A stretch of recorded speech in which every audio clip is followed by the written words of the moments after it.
जय हिंद। वंदे मातरम। भारत माता की जय।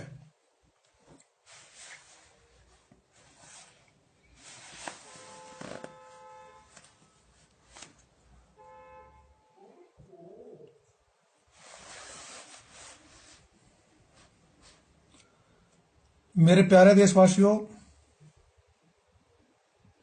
आज का ये दिन हम सभी के लिए न जाने कितने जख्म दे गया, कितने घाव दे गया।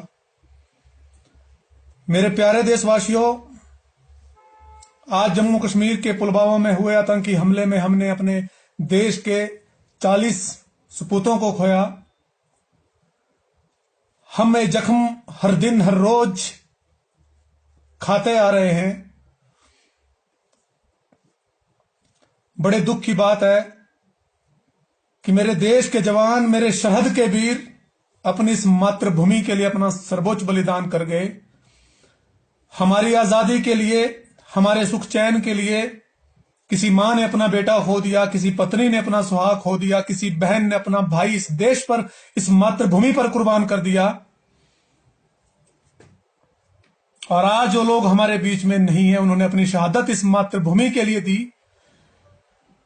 मेरे प्यारे देशवासियों, आप सभी का प्यार, आप सभी का आदर, आप सभी का स्नेह भारतीय सेना के प्रति बना है।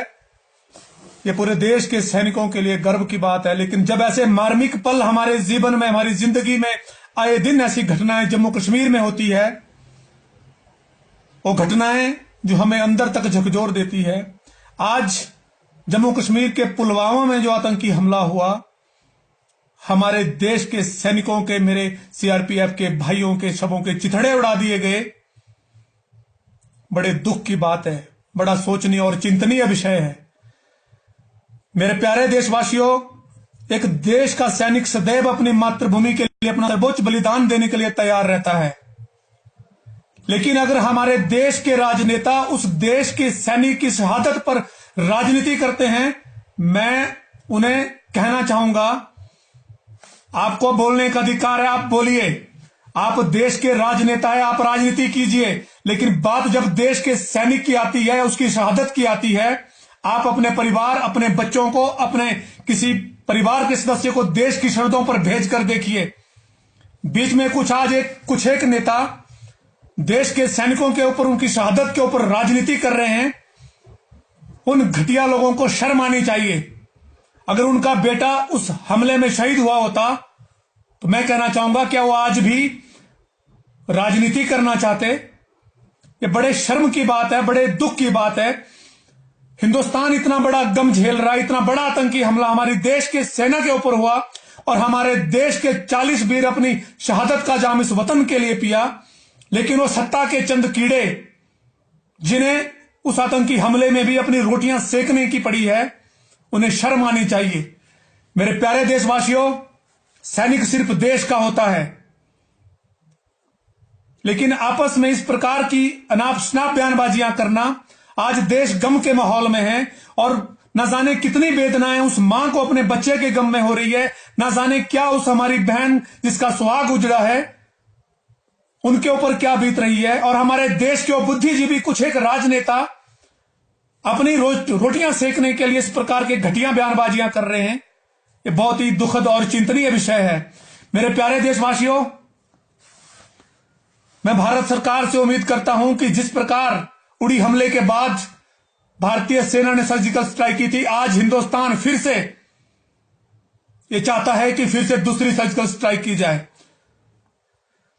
अगर हमारे देश के, मेरी देश की सेना के 40 वीर शहीद हुए हैं, तो आज हिंदुस्तान को जरूरत है उन 40 के बदले 400 सर काटने की, उन आतंकियों को खत्म करने की। लेकिन मेरे प्यारे देशवासियों, कब तक हम ये घाव सहते रहेंगे? कब तक हम जम्मू कश्मीर में अपनों की अर्थियों को कांधा देते रहेंगे? बहुत हो चुकी मक्कारी, बस बहुत हो चुका हस्ताक्षेप।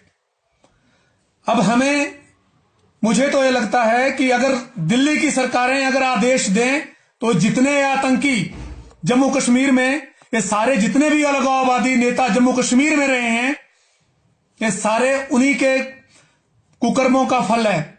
अगर कोई पत्थरबाज, और आज जिस आतंकी ने फिदायनी हमला किया, और जम्मू कश्मीर के पुलवामा का वहीं पे, और जहां पे हमला हुआ वो आतंकी वहीं का।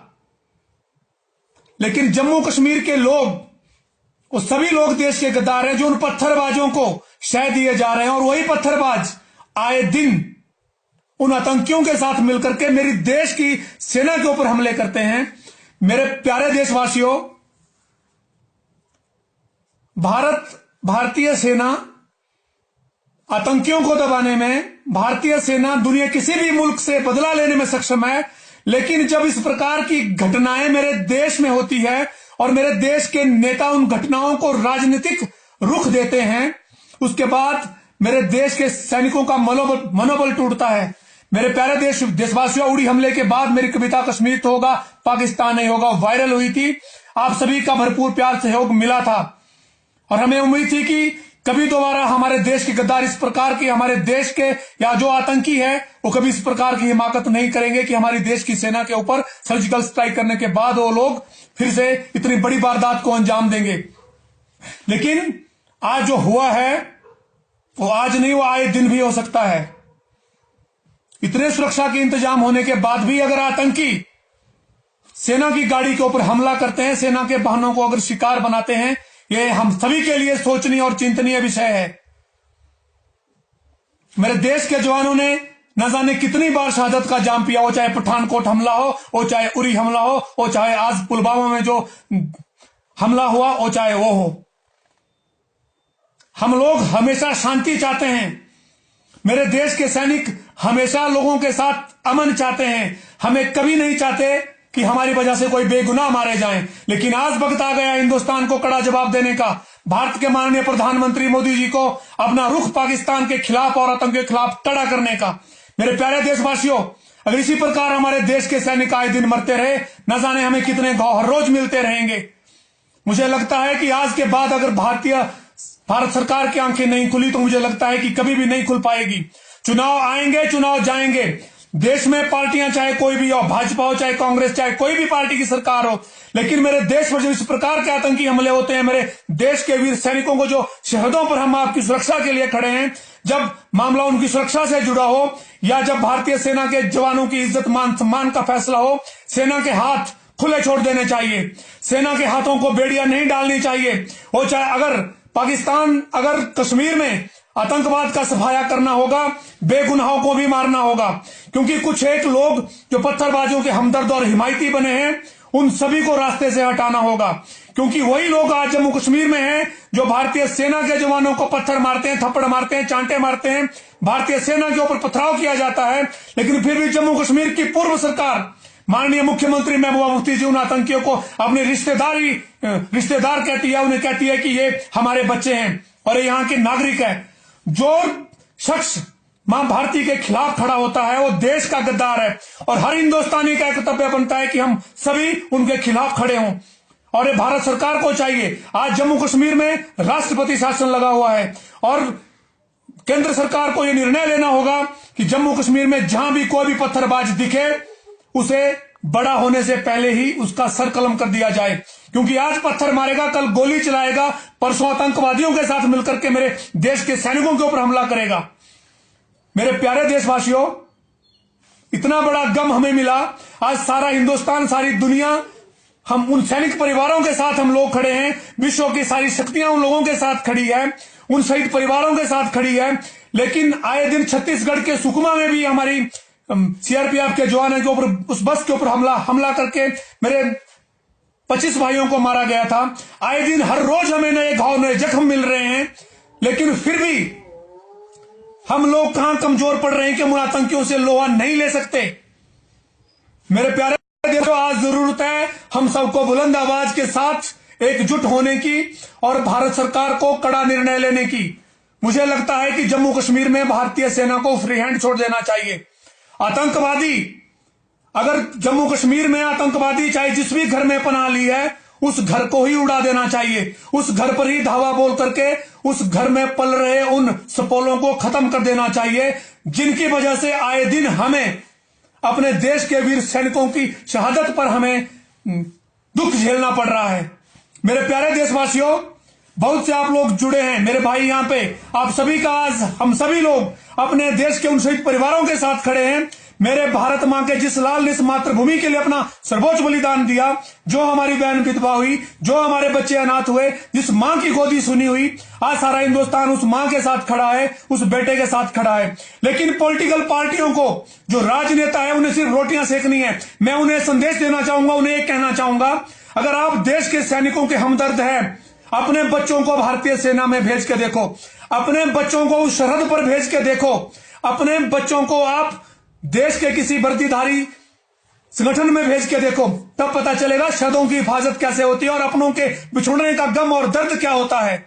लेकिन आप सिर्फ एसी कमरे के अंदर से रणनीति बनाना, वो बात अच्छी नहीं है। आप एंटी स्टेटमेंट्स दें, वो चीज अच्छी नहीं है। आज पूरा देश गम में डूबा है और सारा देश ये चाहता है कि हम सभी लोग अपने उन 40 शहीदों का बदला लें और हम लोग एकजुट होकर के उन शहीद परिवारों के साथ खड़े हों। हम अपनी संवेदनाएं, अपनी भावनाएं उन मां भारती के शहीद परिवारों के साथ रखें और इस प्रकार की जो बयानबाजियां अपनी पॉलिटिकल रोटियां सेकने के लिए कोई कर रहा है, वो बंद करे। उड़ी हमले के बाद भारतीय सेना सर्जिकल स्ट्राइक किया। उड़ी हमले के बाद पाकिस्तान को देश की केंद्र सरकार ने कड़ा संदेश देकर के सर्जिकल स्ट्राइक किया। उसके ऊपर भी लोग सवाल खड़े कर रहे हैं। और आज जब इतना बड़ा दुख, इतना बड़ा दर्द हमें मिला और आज पुलवामा में आतंकी हमला हुआ, उसके बाद भी चंद पार्टियों के लोग, कुछ लोग जिन्हें सिर्फ राजनीति की पड़ी है, उन्हें किसी कोई फर्क नहीं पड़ता, किसी का बेटा है, किसी का मरे, किसी का जाए। लेकिन जब अपना परिवार का अगर कोई मरता है, अपने परिवार का शहीद होता है, दुख सिर्फ उसी परिवार को होता है। 4 दिन के लिए लोग मीडिया में उन शहीदों के फोटो लगाएंगे, उन शहीदों की पोस्ट शेयर करेंगे, लेकिन 5वें दिन उस परिवार को ही वो गम झेलना पड़ता है जो दुनिया का सबसे बड़ा गम उस शहीद परिवार को मिला है। उसके बच्चों को पूरी उम्र से, जिनके सर से बाप का साया उठ गया, उन बच्चों को सारी उम्र अनाथ जीना पड़ेगा। और उस हमारी बहन को, जो अपने सुहाग का इंतजार कर रही थी, सारी उम्र उसे विधवा होकर के जीना पड़ेगा। या उस मां को जिसकी कोख का एक ही लाल था, वो उसने इस वतन के लिए कुर्बान किया, उस मां को सारी उम्र बिना बेटे के जीना पड़ेगा। कितना बड़ा गम है, कितनी बड़ी शहादत है हम आपके लिए। अगर वो हमला अपने ऊपर नहीं सहा होता तो वो आतंकी किसी और को मारते। हम आप हमारी सुरक्षा के लिए मेरे देश के सैनिक खड़े हैं और हम आपके लिए मेरे देश के जवान हर रोज सरहदों पर शहीद हो रहे हैं। लेकिन फिर भी मेरे देश के कुछ एक राजनेताओं की, कुछ एक लोगों की सोच आज भी नकारात्मक है, मेरे देश के सैनिकों के खिलाफ है। जो इतना बड़ा दर्द इस देश के लिए अपना सर्वोच्च बलिदान देकर के लिए, अपने प्राण मातृभूमि के लिए त्याग कर रहा है, उस सैनिक के प्रति आप इतनी छोटी मानसिकता और छोटी सोच रखते हैं। आपसे घटिया लेवल का कोई लोग हो ही नहीं सकते। मेरे प्यारे देशवासियों, मैं उम्मीद करता हूं माननीय प्रधानमंत्री नरेंद्र मोदी जी से, आपके निर्णय हमेशा देश हित में कड़े रहे हैं।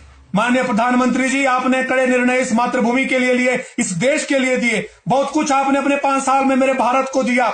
भारतीय सेना को आपने सशक्त किया, आपने भारतीय सेना के आधुनिकीकरण के लिए कड़े फैसले लिए। राफेल जैसा विमान भारतीय सेना में आना, अपाचे हेलीकॉप्टर जैसा भारतीय सेना में, चिनूक का भारतीय सेना में आना, भारतीय नौसेना के लिए कई कड़े फैसले लेना, हम आपके फैसलों का स्वागत करते हैं। और सर्जिकल स्ट्राइक जो उड़ी हमले के बाद हुई थी, आज भारत ये चाह रहा है कि एक सर्जिकल स्ट्राइक फिर से पार्ट 2 पुलवामा हमले के बाद भी होनी चाहिए।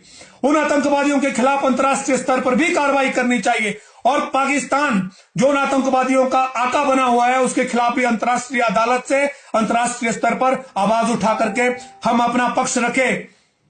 यार, भारत शांति प्रिय देश है। हमने हमेशा अपनी मातृभूमि के लिए, हमने सभी लोगों के लिए, हम सदैव वसुधैव कुटुंबकम को मान करके चले हैं। और हम सर्वे भवन्तु सुखिनः, सर्वे सन्तु निरामय, सर्वे भद्राणि पश्यन्तु मा कश्चित् दुःख भाग् भवेत्।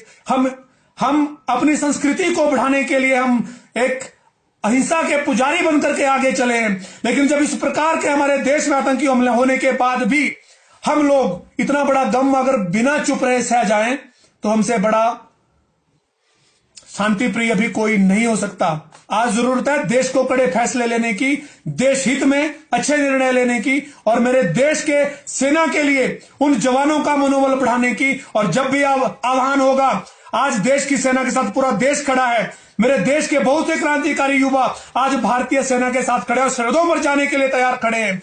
जब कभी इस मातृभूमि के लिए आप एक बार आह्वान तो करो, बहुत से सरफिरे, बहुत से क्रांतिकारी युवा सरहदों पर बिना वेतन के जाने के लिए तैयार खड़े हैं।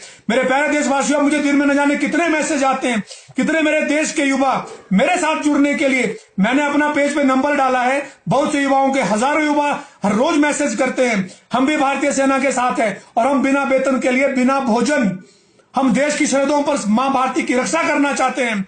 लेकिन अंजाम चाहे जो भी हो, मेरे देश का हर युवा आज मातृभूमि के लिए अपना प्राण, अपना बलिदान देने के लिए तैयार खड़ा है। लेकिन जब वो देश का सैनिक अपनी मातृभूमि के लिए प्राण न्यौछावर करता है, मेरे देश के सभी 125 करोड़ देशवासियों का कर्तव्य बनता है कि हम आज पूरे जोश और पूरी ईमानदारी के साथ देश की सेना के साथ खड़े हो।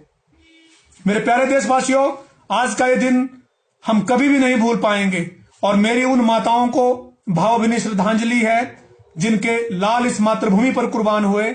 और मैं उस बहन को नमन करता हूं जिसका सुहाग इस देश के लिए उजड़ा, इस मातृभूमि के लिए कुर्बान हुआ।